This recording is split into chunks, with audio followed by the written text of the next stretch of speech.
आगरा के आसपास के उद्यमी, प्रोफेशनल, बुद्धिजीवी, उन सबको पीडीए और इंडिया विजन के माध्यम से हम लोग जोड़ना चाहते हैं। ये पीडीए संवाद भी है, प्रोग्रेसिव संवाद है, उससे जोड़ करके हम लोग बात करना चाहते हैं।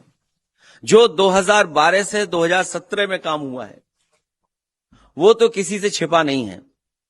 और अगर मैं एक एक काम याद दिलाऊं तो शायद आप इतना भरोसा करेंगे कि शायद इतना काम पहले आगरा और आसपास कभी नहीं हुआ था जितना उत्तर प्रदेश में समाजवादी सरकार में गति दी गई थी। जो 2012 से 2017 में काम हुआ है वो तो किसी से छिपा नहीं है। और अगर मैं एक एक काम याद दिलाऊं तो शायद आप इतना भरोसा करेंगे कि शायद इतना काम पहले आगरा और आसपास कभी नहीं हुआ था जितना उत्तर प्रदेश में समाजवादी सरकार में गति दी गई थी।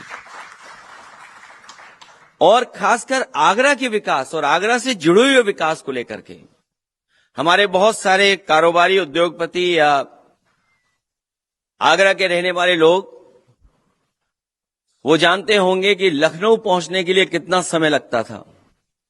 और जिस समय हम लोगों ने आगरा लखनऊ एक्सप्रेसवे का सपना देखा था कि आगरा और लखनऊ को जोड़ दें, तो उस समय समाजवादी सरकार में हमें बैंक भी नहीं सपोर्ट कर रहे थे।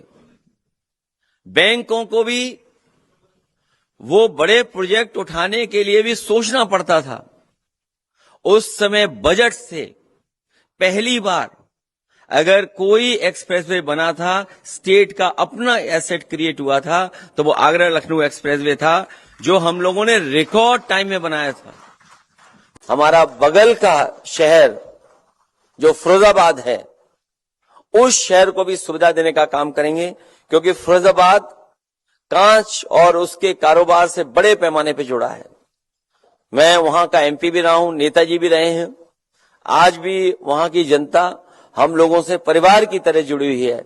इसलिए आगरा के साथ साथ फिरोजाबाद का भी डेवलपमेंट, और अगर हमें फिरोजाबाद में कांच अनुसंधान केंद्र या रिसर्च इंस्टीट्यूट भी, इस तरह के इनोवेशन काम के लिए कोई इंस्टीट्यूट बनानी पड़ेगी, तो भविष्य में कांच के लिए इंस्टीट्यूट बना करके वहां के कामगार और उद्योग को बढ़ावा देने का काम करेंगे। इधर युवाओं को लेकर के बहुत चिंता हो रही है, क्योंकि पेपर लीक है, एग्जामिनेशन में से पहले ही बहुत सारी बुराइयां आ जाती हैं, बड़े पैमाने पे बच्चों के एग्जाम नहीं हुए हैं।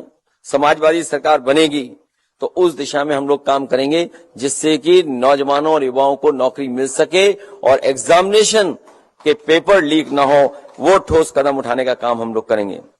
सरकारी मेडिकल कॉलेज को छोड़ करके डॉक्टर न जाएं, उनकी पे स्केल का सवाल हो या सुविधा का सवाल हो, वो हम लोग देंगे। और आगरा में जिस तरीके से फ्री इलाज वाला लोहिया हॉस्पिटल लखनऊ का और सैफई में जो मेडिकल हॉस्पिटल है वो बनाया, उसी तरह आगरा का भी एक फ्री इलाज और दवाई के लिए मेडिकल कॉलेज को बनाया जाएगा।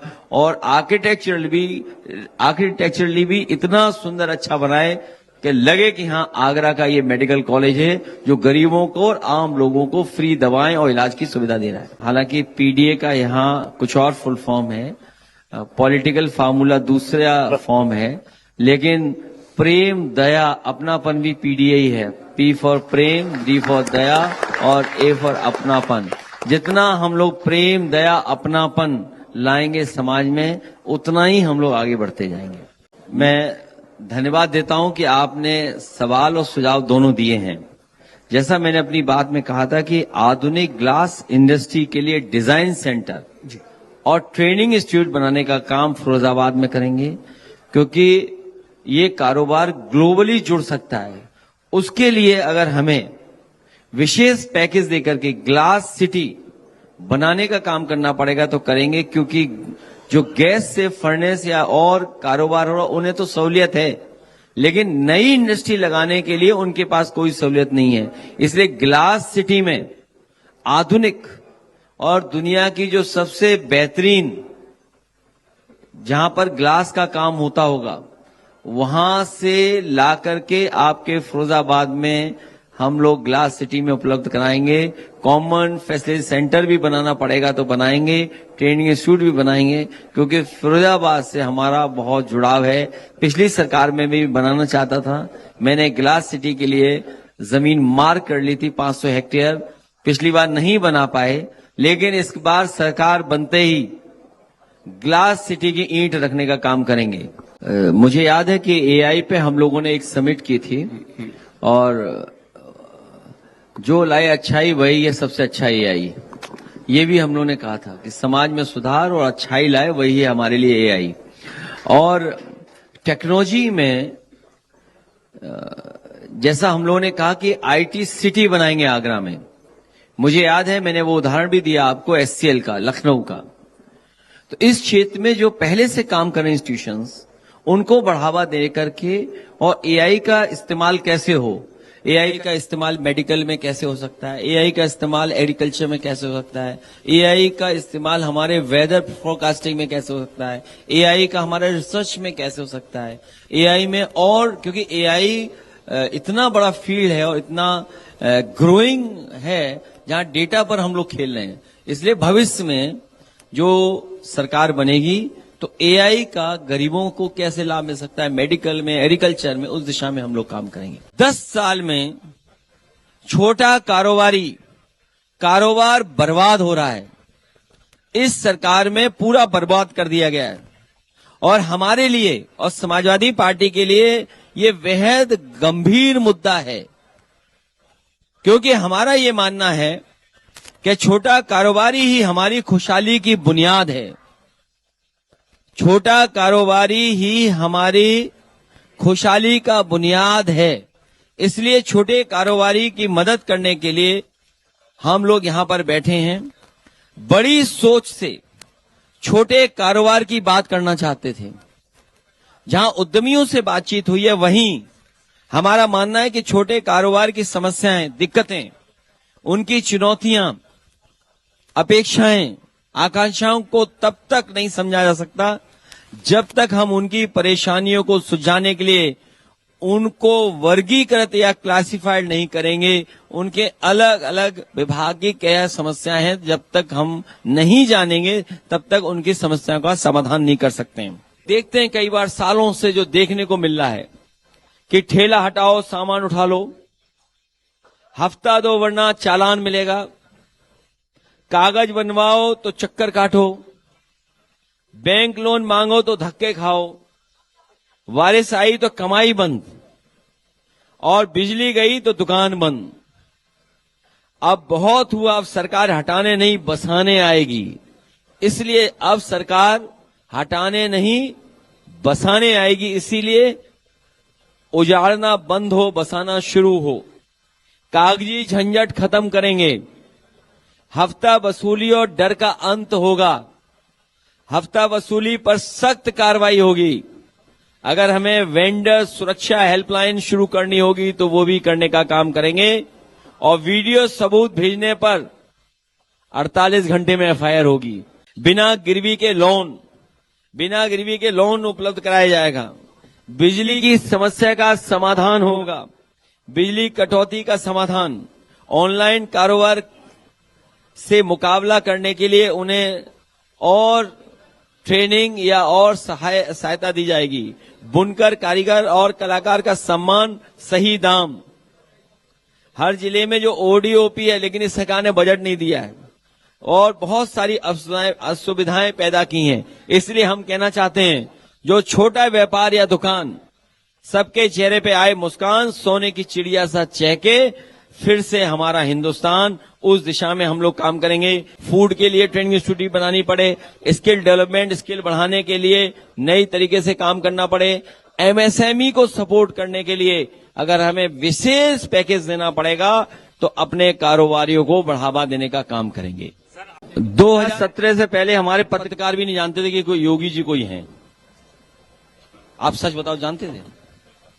और आप पता करना, आगरा कब आए थे वो?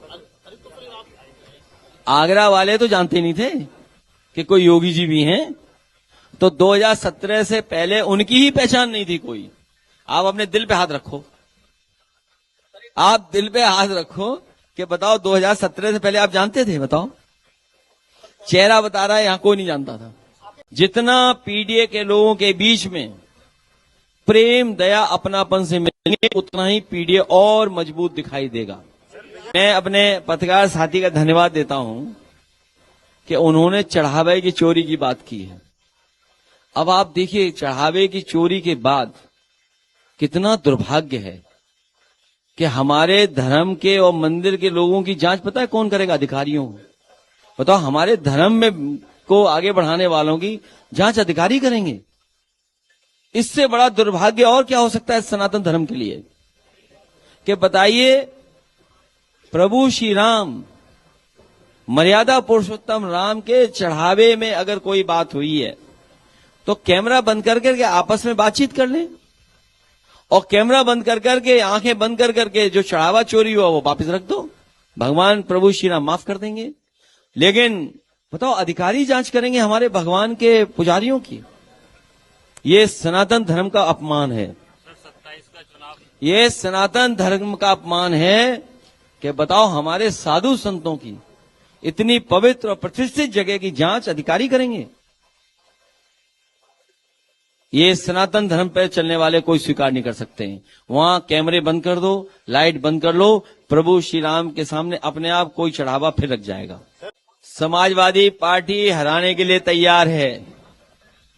और देखिए, मजाक मजाक में कितना सीरियस हो गया मामला। बताओ, बीजेपी कॉकरोच से डर गई। और नई पीढ़ी के लोगों से कहना चाहता हूं कि उत्तर प्रदेश के विकास का रास्ता समाजवादी निकालेंगे, और पीडीए की रणनीति, पीडीए के लोगों को गले लगा करके हम लोग मुकाबला करने का काम करेंगे।